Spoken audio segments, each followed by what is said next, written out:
Hello guys, আজকে আমি বানাচ্ছি কাতলা মাছের ঝোল আর আমের চাটনি।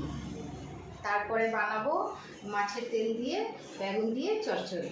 ঠিক আছে, আর এবার মাছ দেখাচ্ছি। মাছ ধোয়া রাখা আছে।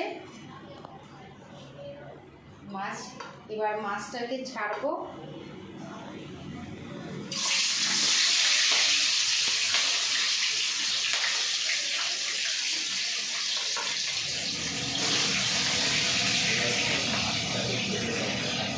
মাছটাকে ভেজে তারপরে ঝোল লাগাবো।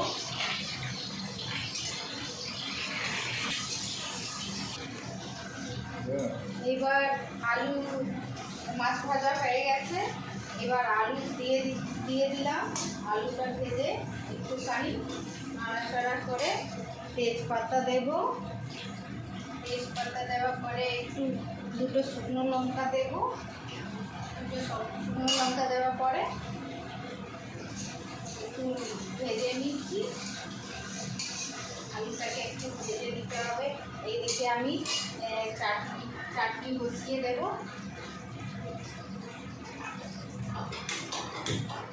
এদিকে আমি চাটনি বসিয়ে দেব।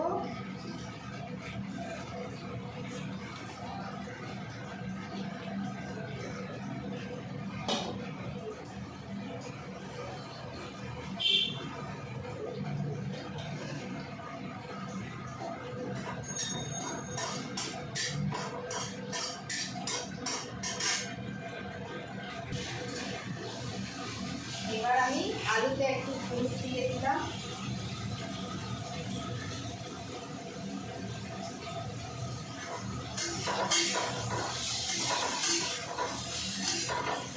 হলুদ দিয়ে একটু দিয়ে দিচ্ছি সামান্য।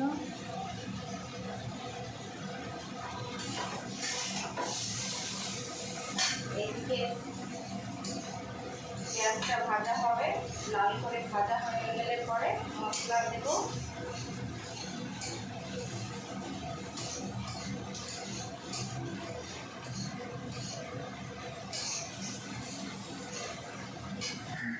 এবার পেঁয়াজ ভাজা হয়ে গেছে। এবার আমি এতে ধনিয়া গুঁড়ো, জিরে গুঁড়ো, একটু সামান্য লঙ্কা গুঁড়ো, একটু কাশ্মীরি লঙ্কা, একটু হলুদ সব দিয়ে একটু ভালো করে, আর একটু আদরক এটা দিতে হবে। তো আদা বাটা সব দিয়ে একটু সামান্য জল দিতে হবে।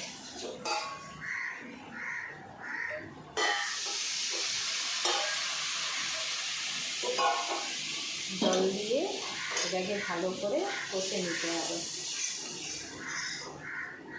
কষা হয়ে গেছে, দেখুন কালারটা কি সুন্দর ফুটে বেরিয়েছে। এইবার একটু জল দিয়ে দেবো। জল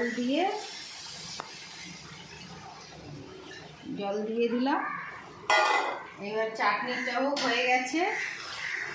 দেখুন চাটনিটাও হয়ে গেছে, কালার খুব সুন্দর হয়েছে। চাটনিটাও হয়ে গেছে। এবার বন্ধ করে দিলাম।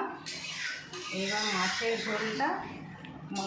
জলটা একটু ফুটে গেলেই মাছটা দিয়ে দেব।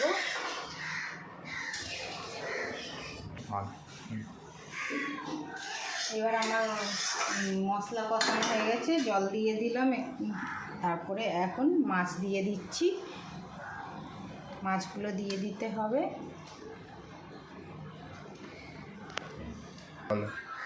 এবার মাছের ঝোলটাও হতে চলেছে।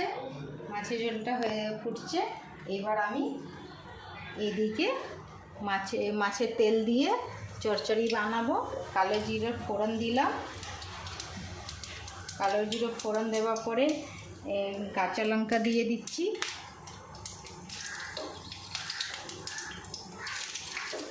কাঁচা লঙ্কা দেওয়ার পরে পেঁয়াজ দিব। এগুলোকে ভালো করে একটু ভেজে নিতে হবে। লাল করে ভেজে নেওয়ার পরে তারপরে বেগুন দেবো। বেগুন এটাকে ভেজে নিচ্ছি। ব্যাগন দেবো, ব্যাগন ভাজা করে তারপরে মাছের তেলটা দিয়ে দেবো। মাছের ঝোল হয়ে গেছে, এবার টেস্ট করে একটু দেখে নিই কীরকম টেস্ট হয়েছে। খুব দারুণ হয়ে গেল। এবার এখানে মাছের তেল দিয়ে বেগুন ভাজা ভাজা একটু হয়ে গেছে, এবার মাছের তেলটা দিয়ে দেবো। মাছের তেল দিয়ে নাড়াচাড়া করে নামিয়ে দেবো।